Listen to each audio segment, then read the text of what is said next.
Aujourd'hui, je vais vous partager ma technique pour être sûr de réussir à tous les coups tous vos projets. Ah oui, alors là, ça paraît dingue, la promesse est immense et pourtant cette technique fonctionne à tous les coups. Alors on sait que quand on est entrepreneuse ou qu'on a envie de développer sa carrière, eh bien on a cette peur de l'échec évidemment, on aimerait tellement être sûr de réussir. Et oui, la prise de risque, ça fait peur. On a peur d'être déçu, on a peur d'être humilié, on a peur que notre entourage nous dise bah, t'as vu, je te l'avais dit. Et oui, ça fait peur. Mais en même temps, ça fait partie du jeu. Et voici une technique pour être sûr d'arriver toujours jusqu'à la ligne d'arrivée. Il y a peu de temps, j'étais au Texas pour un séminaire et c'est vrai que il y avait ce mindset qui dit ben il y a beaucoup de monde, beaucoup de personnes sont des starters, ils démarrent des choses, on démarre des projets, on a des idées, on parle à l'apéro avec les amis, la famille, on dit voilà je vais faire ci, je vais faire ça, c'est super. Et pourtant, il y a très peu de personnes qui sont donc ce que les Américains appellent des finishers, qui vont jusqu'au bout et qui atteignent la ligne d'arrivée. Eh bien moi aujourd'hui, j'aimerais vous partager une technique, un secret pour être sûr à 100% d'être un finisher. Si aujourd'hui vous avez un projet, une entreprise, un business, que ce soit un business à temps plein, que ce soit un side business, que ce soit une association, peu importe ce que vous êtes en train de mettre en place, voici une technique pour être sûre et certaine d'aller au bout du projet. Alors attention, je ne dis pas que cette technique est facile, je ne dis pas qu'il ne va pas falloir un peu de courage et de prise de recul, de self-control. Évidemment, le parcours d'une entrepreneuse, en fait, il est extraordinaire, il est génial. Quand on réussit, tout le monde est en admiration, mais il ne faut pas oublier que derrière, eh bien, on a surmonté des challenges, des défis, on a fait face à quelques désillusions, parfois de grosses désillusions, de gros échecs, mais ça fait partie du parcours. Et comme c'est un parcours, eh bien, parfois, on va être face à un mur, et c'est dans ces moments-là que ma technique va énormément vous aider. Juste avant ça, je vous rappelle que si tous ces sujets vous intéressent, si vous voulez développer votre charisme, votre leadership, devenir une femme charismatique, qui est dans l'autonomie, qui sait se gérer, qui se comprend elle-même, qui comprend mieux les autres, que vous voulez développer vos compétences en communication, que ce soit en communication interpersonnelle ou en prise de parole, etc., mieux gérer vos émotions, eh bien, vous êtes au bon endroit, donc pensez bien à vous abonner. Aussi, pour celles qui le souhaitent, vous avez la possibilité de bénéficier d'un bilan personnalisé offert.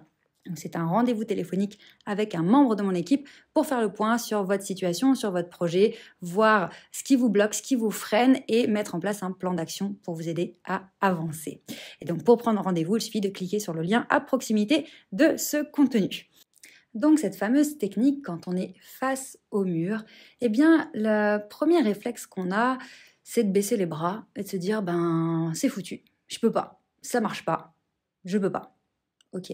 Et là, on a l'impression que le monde s'écroule, que comment dire, cet échec ou quand on a un non en réponse alors qu'on espérait tellement que ce soit un oui, quand on est dans une impasse, que ce soit technique ou ce soit parce qu'on est malade ou parce qu'on a des contraintes familiales, peu importe ce qui nous bloque, ce qui nous stoppe dans notre évolution, eh bien le premier réflexe, c'est d'être fataliste, défaitiste et d'être un peu une drama queen. Alors pourquoi je dis drama queen? Parce que c'est vrai que j'ai beaucoup de personnes, beaucoup de femmes hypersensibles qui me suivent et on est, surtout quand on est très émotive, on est rapidement submergé par un échec, par une déception, par un non, par un rejet et ça peut donner l'impression que tout s'écroule et que finalement tout ce qu'on avait mis dans ce projet, nos espoirs, notre énergie, notre temps, nos finances, eh bien tout ça n'a servi à rien. Tout est raté et on est nul. Voilà, ça peut vraiment être la fin du monde. Et si c'est votre cas, bah, sachez que vous êtes juste un être humain et que c'est normal de ressentir ces émotions. C'est normal parfois d'avoir l'impression que on fait des choses mais que ça ne mène à rien et d'être, voilà, on va le dire, d'être désespéré. Bon, maintenant, ce qu'il faut savoir, c'est qu'on n'est pas obligé de rester dans cette attitude de désespoir et de se dire de toute façon, j'y arriverai jamais, de toute façon, personne ne croit en moi, de toute façon, vous ne me soutenez pas, de toute façon, ça ne marche pas, etc. Vous pouvez le faire le temps d'une soirée, manger un pot de glace devant Netflix, ok, on décharge.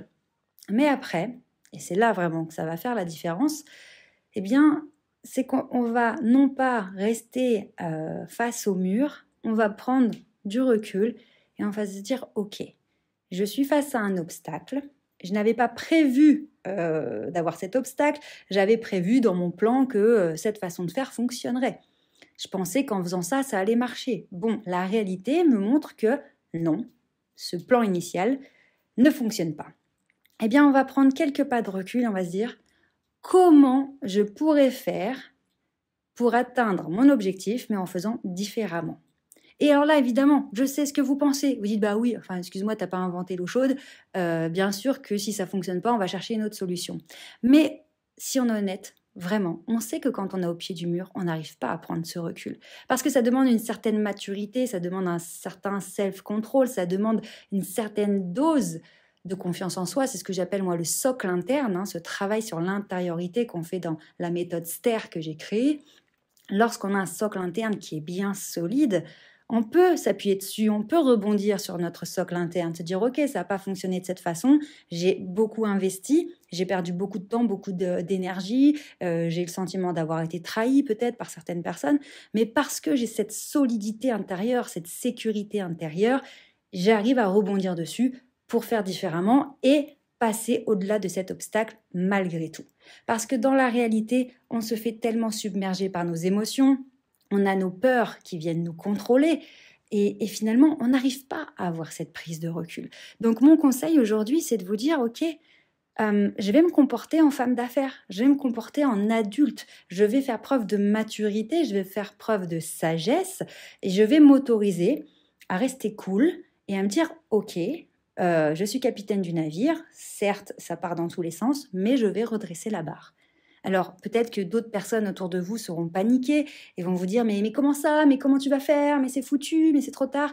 À vous de garder le contrôle, à vous d'être leader sur ce projet, d'autant plus si c'est votre projet, si c'est votre vie et que ça vous concerne directement. À vous de rassurer les autres, leur dire « Ok, pour l'instant, je suis juste dans le constat que ça ne fonctionne pas, mais c'est pas pour ça que je me fais submerger.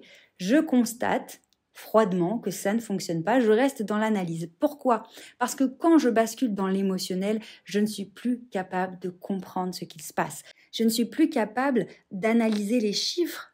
Dans l'émotionnel, dans la réaction de peur, de tristesse, de colère, je ne suis pas capable de faire les meilleurs choix, de construire une nouvelle stratégie, d'avoir de nouvelles idées, de faire preuve d'innovation, d'audace, etc. Donc, dans ce moment-là où vous avez l'impression d'être plus bactère face à un mur, que c'est impossible, que c'est un total échec, restez le capitaine du navire. Développez votre identité de leader, gardez les idées claires, d'accord? Ça n'empêche pas d'avoir besoin d'aller faire du sport ou de pleurer un coup. Voilà, on sait qu'on a cette vague émotionnelle qui nous submerge parce que c'est un coup dur, donc on accepte cette vague émotionnelle et on reprend les choses en main. On se comporte comme un leader parce qu'on est un leader et on réfléchit pour passer cet obstacle d'une autre façon. Si vous étudiez les histoires des personnes qui ont eu du succès, des personnes que vous admirez, eh bien creusez un petit peu dans leur histoire et vous allez découvrir à quel point elles ont essuyé des revers et des échecs. Elles ont essayé des choses, ça n'a pas fonctionné. Elles ont essayé autre chose, ça n'a pas fonctionné. Elles ont essayé encore autre chose, ça a un petit peu fonctionné. Et donc, elles ont commencé à comprendre ce qui allait fonctionner pour elles. Mais ne croyez pas que les personnes qui ont du succès ont décidé de démarrer un jour et que tout a roulé pour elles. Pas du tout. Pour avoir du succès, eh bien, on est obligé d'expérimenter des choses et c'est en expérimentant qu'on comprend ce qui fonctionne, qu'on change certaines choses, on ajuste, on s'adapte et on évolue et ensuite on réussit. Donc si aujourd'hui vous avez des coups durs, surtout ne désespérez pas, vous êtes simplement, précisément dans l'apprentissage de l'entrepreneuriat, dans l'apprentissage de votre projet. À chaque fois que vous échouez, eh bien c'est une leçon et j'aimerais vraiment que ça ne reste pas au plan théorique parce qu'on l'entend beaucoup, chaque échec est une leçon. Non, c'est vraiment essentiel pour comprendre ce qui fonctionne pas, enlever ce qui fonctionne pas, garder ce qui fonctionne et le développer. Donc, on arrête de se morfondre, de se dire que ça va jamais fonctionner. On se fait confiance. Et là, j'aimerais terminer sur vous dire, mais presque, ayez une foi aveugle en vous, en vos capacités et en votre projet. Certes, je vous demanderai d'être réaliste dans les compétences que vous avez à développer, parce que si, par exemple, vous ne savez pas vous vendre, vous ne savez pas prendre la parole, vous ne savez pas vous exprimer, par exemple, ce sont des compétences qui peuvent s'acquérir, vous pouvez travailler dessus. Donc, soyez vraiment réaliste avec les compétences que vous avez à développer, mais en revanche, soyez totalement aveugle dans votre foi en vous et votre projet, parce que c'est ce qui va vous permettre de passer au-delà d'obstacles qui auraient pu être insurmontables pour d'autres personnes. Donc, on s'accroche, on se comporte en leader, et je vous dis à très vite.